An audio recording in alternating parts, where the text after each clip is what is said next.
وعلیکم السلام ورحمۃ اللہ وبرکاتہ۔ اللہ رب العالمین جزائے خیر عطا فرمائے۔ سوال یہ تھا کہ نئے سال کی مبارکبادی کے سلسلے میں کئی میسیج عام ہو رہے ہیں تواصل اجتماعی پر اور اسی طرح سے فیس بک وغیرہ پہ، تو اس سلسلے میں اسلام کا حکم کیا ہے؟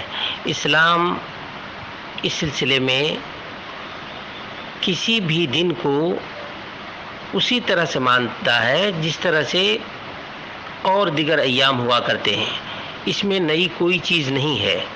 اسی وجہ سے دیکھیں گے کہ نبی اکرم صلی اللہ علیہ وسلم نے کسی بھی صحابی کو نئے سال کی مبارکبادی نہیں دی ہے، نئے سال کی مبارکبادی نہیں دی ہے، اور نہ ہی اللہ کے رسول صلی اللہ علیہ وسلم کے صحابہ نے ایک دوسرے کو نئے سال کی مبارکبادی دی ہے۔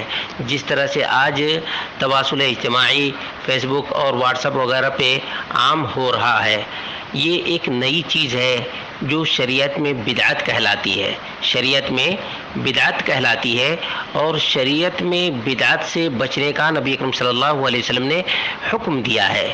جو دعا ذکر کی جاتی ہے کہ اللہ کے رسول صلی اللہ علیہ وسلم نے فرمایا اللہم ادخل علینا بالامن والایمان والسلامت والاسلام وجوار من الشیطان ورضوان من الرحمن، اس کو مجمع الزوائد اور اسی طرح سے طبرانی اوسط اور عمل الیوم واللیلہ کے حوالے سے ذکر کیا جاتا ہے۔ یہ روایت ضعیف ہے، ناقابل اعتبار ہے، ناقابل اعتبار ہے۔ اسی وجہ سے جو آدمی بھی مبارکبادی پیش کرتا ہے اور اس دعا کو یہ سمجھ کر کے پڑھتا ہے کہ یہ نبی اکرم صلی اللہ علیہ وسلم سے ثابت ہے، اسے اللہ رب العالمین سے ڈرنا چاہیے اور ایسا بالکل اور ہرگز نہیں کرنا چاہیے۔ کسی بات کو بیان کرنے سے پہلے ضروری ہے کہ اس کی تحقیق کر لی جائے، اس کی تحقیق کر لی جائے اور تحقیق کے بعد ہی اسے نشر کرنا چاہیے، اسے پھیلانا چاہیے۔ دوسری چیز یہ ہے کہ صحابہ کرام رضوان اللہ تعالی علیہم اجمعین کے زمانے میں سن ہجری کا آغاز ہوا، صحابہ کرام رضوان اللہ تعالی علیہم اجمعین کے زمانے میں سن ہجری کا آغاز ہوا۔ اس زمانے میں بھی کسی نے نئے سال کی مبارکبادی نہیں دی۔ بعد کے ادوار میں بھی صحابہ کے بعد جو تابعین آئے، تابعین نے بھی ایسا نہیں کیا۔ ائمہ اعظام امام مالک، امام ابو حنیفہ، امام شافعی، امام احمد بن حنبل، امام اسحاق بن راہوے، امام سفیان ثوری اور دیگر ائمہ کرام جو ہمارے اسلاف ہیں، گزر چکے ہیں، انہوں نے کبھی کسی کو بھی نئے سال کی مبارکبادی نہیں دی، نئے سال کی مبارکبادی نہیں دی۔ اسی لیے ہمیں نہیں دینا چاہیے، ہمیں مبارکبادی نہیں دینی چاہیے۔ یہ کوئی عید نہیں ہے کہ ہر سال نیا سال آئے اور اس پر مبارکبادی دی جائے۔ اسی کو کہتے ہیں عید، کہ بار بار اسی کو اعادہ کیا جائے، اسی کو ریپیٹ کیا جائے۔ یہ عید نہیں ہے، اس لیے مبارکبادی نہیں دینی چاہیے۔ دوسری بات یہ ہے کہ اللہ کے رسول صلی اللہ علیہ وسلم کے زمانے میں بھی سال آیا کرتا تھا، آتا تھا یا نہیں آتا تھا؟ بالکل آتا تھا۔ نبی اکرم صلی اللہ علیہ وسلم نے آخر کیوں نہیں سکھایا؟ جب ہمارے نبی صلی اللہ علیہ وسلم نے نہیں سکھایا ہمیں، تو کیا ہمیں کرنا چاہیے؟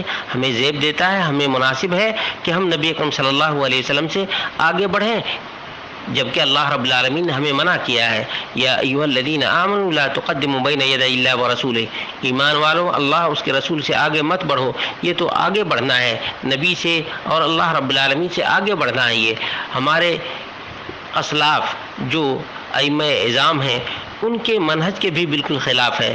اور تیسری چیز اس میں ایڈ کر لیجئے کہ نبی اکرم صلی اللہ علیہ وسلم نے کفار کی مشابہت سے منع فرمایا ہے، کفار کی مشابہت سے منع کیا ہے۔ من تشبہ بقوم فہو منہم، جس نے بھی کسی بھی قوم کی مشابہت اختیار کی وہ اسی میں سے ہے۔ یعنی کتنی بڑی وعید ہے۔ آج ہم دیکھتے ہیں کہ ہیپی نیو ایئر کے نام سے ہر سال 1 جنوری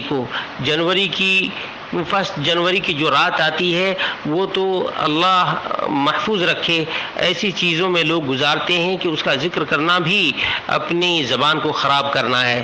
اس لیے میں تمام بھائیوں سے گزارش کرتا ہوں کہ وہ اللہ رب العالمین سے ڈریں اور اس سے یہ جو نئے سال ہجری یہ جس طرح سے کفار کرتے ہیں اس طرح سے نہ کریں، اور مبارکبادیاں نہ پیش کریں، کیونکہ ہمارے نبی اور ہمارے اسلاف سے یہ چیز ثابت نہیں ہے۔ ائمہ اعظام سے پوچھا گیا، اس زمانے کے شیخ صالح الفوزان سے پوچھا گیا تو انہوں نے کہا کہ نئے سال کی مبارکبادی دینا اور اسی طرح سے تہنیت پیش کرنا یہ اسلاف سے ثابت نہیں ہے، سلف صالحین سے ثابت نہیں ہے۔ شیخ محمد بن صالح العثیمین سے پوچھا گیا، انہوں نے بھی ایسا ہی جواب دیا کہ یہ کفار کی مشابہت ہے، کفار کے مشابہت سے نبی اکرم صلی اللہ علیہ وسلم نے منع کیا ہے۔ اسی طرح سے شیخ ابن باز رحمہ اللہ نے بھی وضاحت اور صراحت کی ہے کہ اسلام میں نئے سال کی مبارکبادی دینا صحیح اور ثابت نہیں ہے۔ اس لیے میں تمام بھائیوں سے گزارش کرتا ہوں کہ دین اسلام جو بالکل سیدھا اور سچا دین ہے، اللہ رب العالمین نے اسی دین کی پیروی کرنے کا حکم دیا ہے۔ اللہ رب العالمین نے فرمایا وَأَنَّ هَذَا صِرَاطِي مُسْتَقِيمًا فَاتَّبِعُوهُ وَلَا تَتَّبِعُوا السُّبُلَ فَتَفَرَّقَ بِكُمْ عَنْ سَبِيلِهِ ذَلِكُمْ وَصَّاكُمْ بِهِ۔ اللہ رب العالمین نے فرمایا کہ یہ میرا سیدھا راستہ ہے، وَأَنَّ هَذَا صِرَاطِي مُسْتَقِيمًا فَاتَّبِعُوهُ، یہی میرا سیدھا راستہ ہے، اسی کی پیروی کرو۔ کفار، ملحدین، مشرکین اور نصارہ کی مشابہت سے ہمیں اللہ کے رسول صلی اللہ علیہ وسلم نے منع کیا ہے اور قرآن و سنت کی اتباع کا ہمیں حکم دیا گیا ہے۔